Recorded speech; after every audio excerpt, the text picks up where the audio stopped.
Clara's fingers trembled as she lifted the pie from the oven. Golden crust, bubbling filling, the scent of cinnamon and apples rising in a fragrant cloud.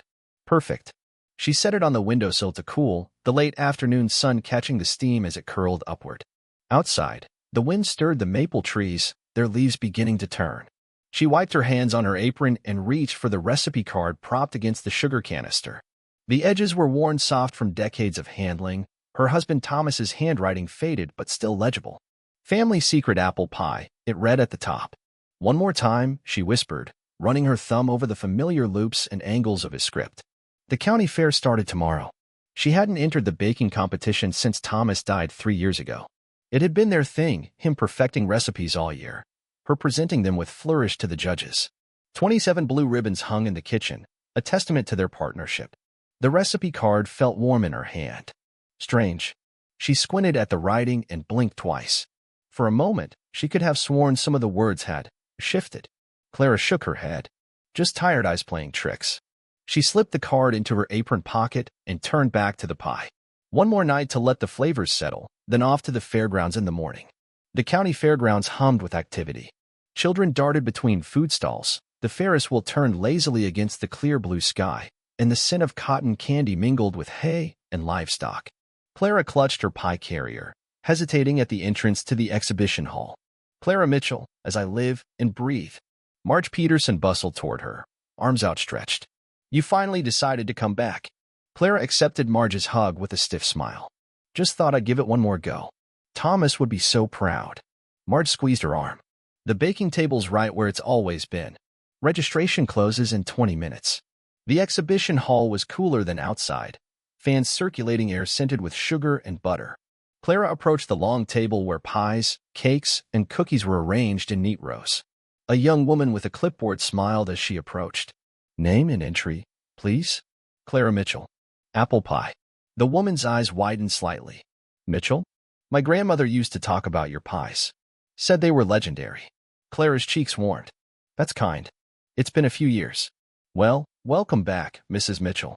Place your entry here and attach this number. Clara set her pie among the others. Some had elaborate lattice tops, others decorated with cutouts of leaves and flowers.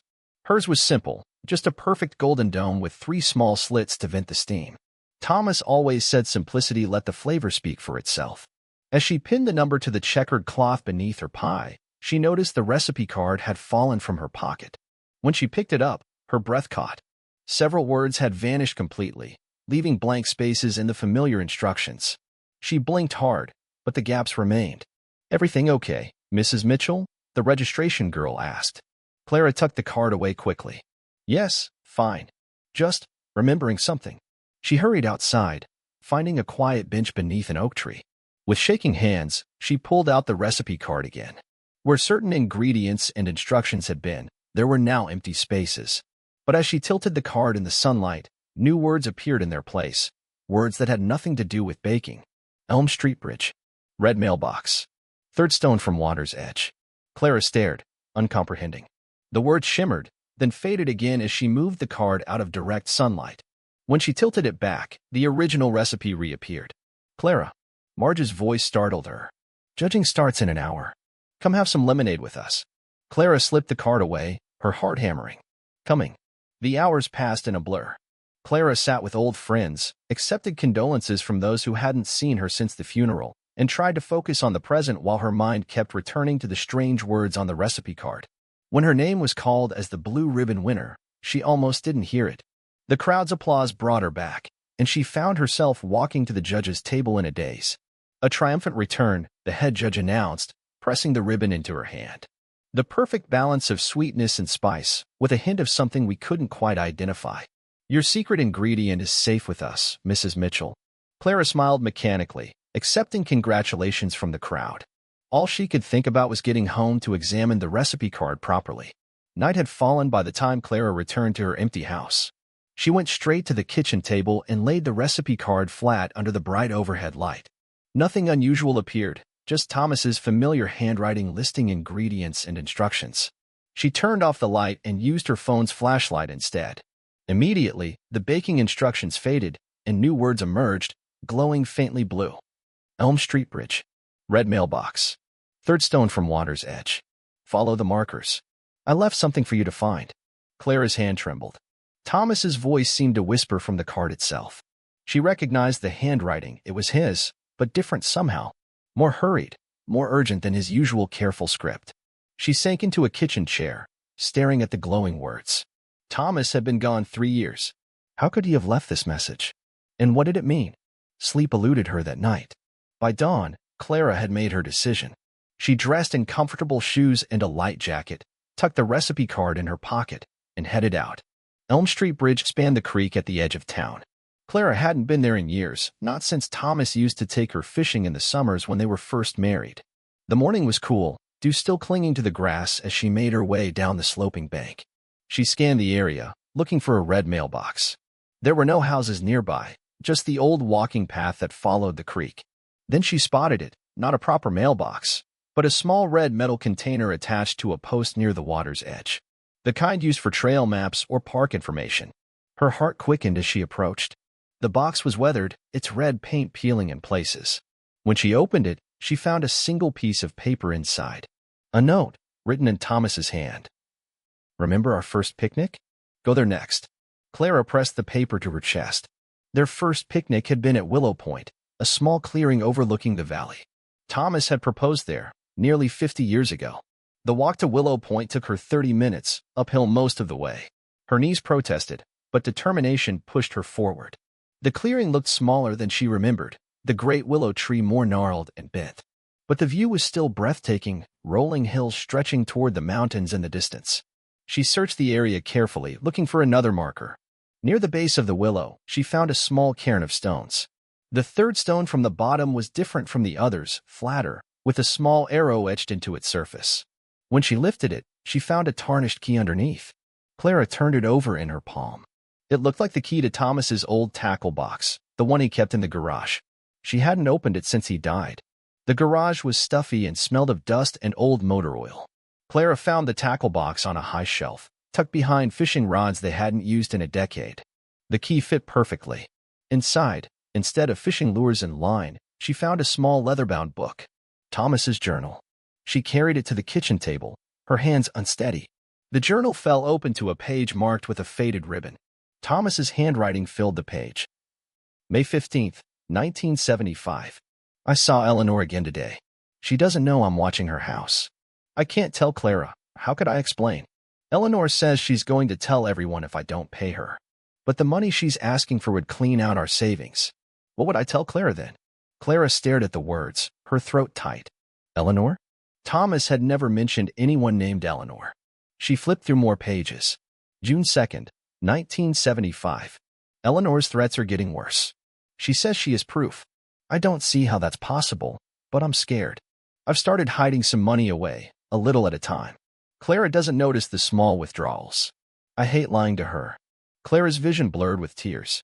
A secret life? Money hidden away? This couldn't be Thomas, not her Thomas who brought her wildflowers every spring, who held her hand during thunderstorms because he knew they frightened her. She read on, moving through the journal entries. Thomas wrote about meeting Eleanor in secret, about his fear of Clara discovering the truth. Then, several pages later. August 10th, 1975. It's done. I've paid Eleanor everything she asked for. She swears she'll leave town and never contact me again. The relief is overwhelming, but so is the shame. I've depleted our savings, betrayed Clara's trust. How do I live with this? Clara closed the journal, her hands shaking. Who was this Eleanor? What hold did she have over Thomas? The thought of him meeting another woman in secret made her stomach turn.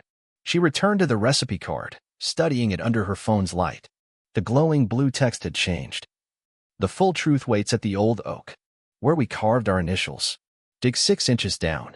Clara knew exactly where to go. In the town park stood an ancient oak tree where they had carved their initials as teenagers. CB plus TM surrounded by a wobbly heart. She wondered if it was still visible after all these years.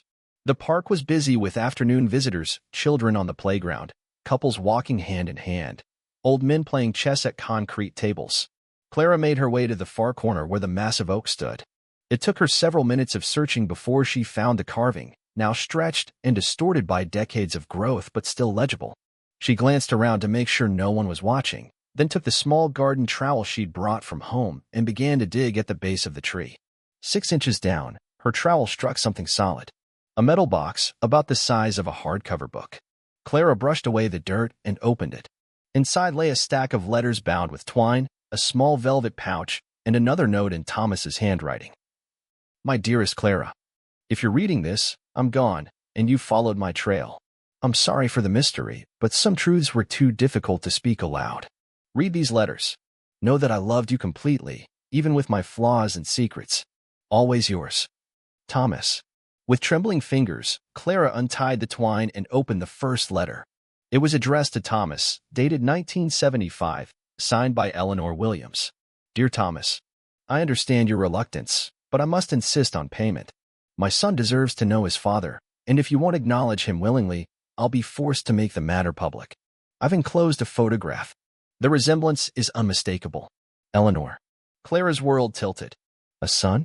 Thomas had fathered a child with another woman? She shuffled through the letters quickly, piecing together the story.